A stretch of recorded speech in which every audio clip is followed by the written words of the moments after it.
পর্যায়ে বক্তব্য নিয়ে আসার জন্য অনুরোধ করছি।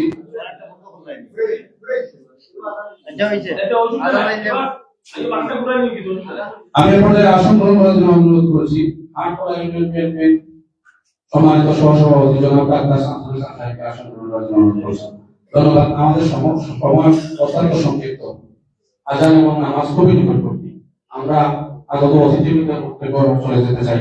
সভাপতির অনুমতি ক্রমে এবং প্রধান অতিথির অনুমতি ক্রমে আমরা এ পর্যায়ে বক্তব্য নিয়ে আসার জন্য অনুরোধ করছি আজকের অনুষ্ঠানের বিশেষ অতিথি সিলেট সদর উপজেলা জিয়া মঞ্চের সুযোগ্য আহ্বায়ক জনাব জামাল উদ্দিন সাহেবকে আজকের অনুষ্ঠানের বিশেষ অতিথির বক্তব্য নিয়ে আসার জন্য অনুরোধ করছি।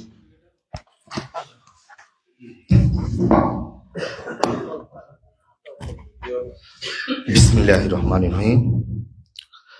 হাটখোলা ইউনিয়ন জিয়ামন শাখার আজকের দোয়া মাহফিল, আমাদের দেশনেত্রী বেগম খালেদা জিয়ার সুস্থতা কামনা করে দোয়া মাহফিল এবং আজকের কর্মী সভার সম্মানিত সভাপতি উপস্থিত আছেন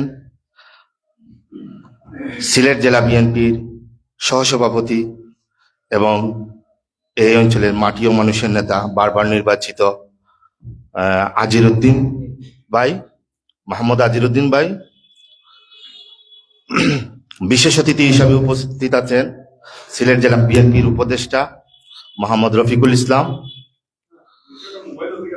বিশেষ অতিথি হিসাবে উপস্থিত আছেন সিলেট সদর উপজেলার বিএনপি সাংগঠনিক সম্পাদক মোহাম্মদ আকবর আলী ভাই। আরো বিএনপি শ্রমিক দল, যুব দল, তাঁতি দল, মৎস্যজীবী দল এবং জিয়া মঞ্চের বিভিন্ন পর্যায়ের নেতৃবৃন্দ, সবাইকে আসসালামু আলাইকুম। আজ আমাদের মন খুবই বিষণ্ণ। আমাদের দেশনেত্রী বেগম খালেদা জিয়া, আমাদের মাতৃতুল্য, যিনি পিছনে আমরা দীর্ঘ 17 বৎসর গণতন্ত্র পুনরুদ্ধারের জন্য আন্দোলন সংগ্রাম করে একটা প্রাথমিক বিজয় গত 5 তারিখে 5 আগস্টে আমরা নিশ্চিত করেছি এবং অন্তর্বর্তীকালীন সরকারের মাধ্যমে ইনশাআল্লাহ আগামী ফেব্রুয়ারি মাসে একটা গণতান্ত্রিক প্রক্রিয়ার মাধ্যমে একটা নির্বাচন হবে এবং সেই নির্বাচনে একটা গণতান্ত্রিক সরকার এই দেশের মানুষের সেবায় নিয়োজিত হবে। তো আমাদের দেশনেত্রীর জন্য আমরা আজকে দোয়া করব।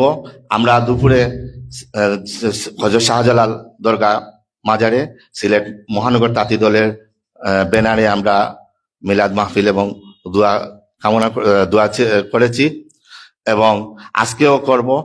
আর সময় সংক্ষিপ্ত বিদায় আমি খুবই সংক্ষেপে বলবো, আমাদের এই অঞ্চলে আজকে নির্বাচনী তফসিল সম্ভবত হয়ে গেছে।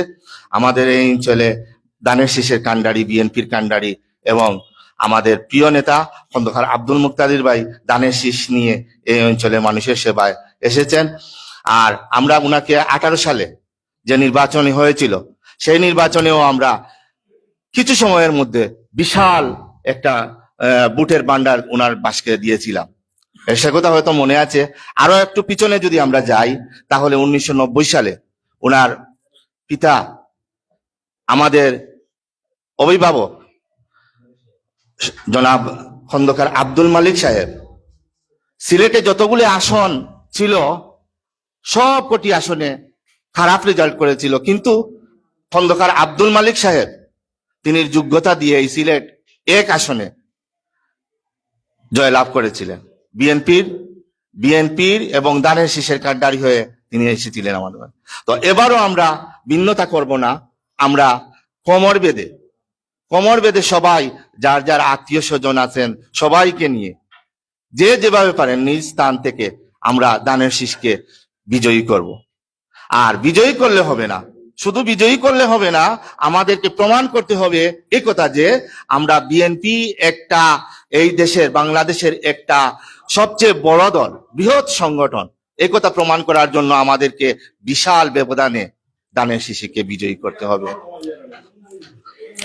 আরো একটা কথা বলবো, আজকে কর্মী সম্মেলনে জিয়া মঞ্চে যারা কমিটিতে আসবেন তাদের জন্য অগ্রিম শুভেচ্ছা তো রইলই, আর আপনাদের প্রতি একটা আহ্বান থাকলো আমার, আপনারা নিজ নিজ জায়গা থেকে দানের শীষের জন্য, বিএনপির জন্য, আমাদের খন্দকার আব্দুল মুক্তাদির ভাইয়ের জন্য মাঠে ঝাঁপিয়ে পড়বেন, যে যেখানে থাকেন সবাই নিজ নিজ অবস্থান থেকে ঝাঁপিয়ে পড়বেন। আত্মীয় স্বজন, বন্ধু বান্ধব, পরিচিত যে যেখানে আছেন সবাইকে দানের শীষে ভোট দেওয়ার জন্য, দানের শীষের জন্য মেহনত করার জন্য আপনারা বলবেন। আর আপনাদের প্রতি আরেকটা অনুরোধ রইল যে এই কমিটি যাতে আপনাদের জিয়ামঞ্চকে আরো সম্মানিত করে, আর আপনাদের দ্বারা যাতে কোনো ধরনের খারাপ কিছু না হয় এবং বিএনপির মতো বৃহৎ অঙ্গ সংগঠনের যাতে বদনাম না হয়, এই আশা ব্যক্ত করে আমি আবারও আমাদের দেশনেত্রী বেগম খালেদা জিয়ার সুস্থতা কামনা করে এবং সবার সুস্থতা কামনা করে আমি বক্তব্য শেষ করছি। বাংলাদেশ জিন্দাবাদ, বাংলাদেশ জাতীয়তাবাদী দল বিএনপি জিন্দাবাদ, জিয়া মঞ্চ জিন্দাবাদ, শহীদ জিয়া অমর হোক, তারুণ্যের হোক আর তারেক রহমান জিন্দাবাদ। হাততালি দিবেন না দয়া করে। সবাইকে ধন্যবাদ। আসসালামু আলাইকুম। ধন্যবাদ। আজকের অনুষ্ঠানের বিশেষ অতিথি সম্মানিত উপস্থিতি, এই পর্যায়ে বিশেষ অতিথি বক্তব্য নিয়ে আসছেন সিলেট জেলা জিয়া মঞ্চের সদস্য সচিব জনাব মুস্তাক আহমদ সাহেবকে বিশেষ অতিথির বক্তব্য রাখার জন্য অনুরোধ করছি।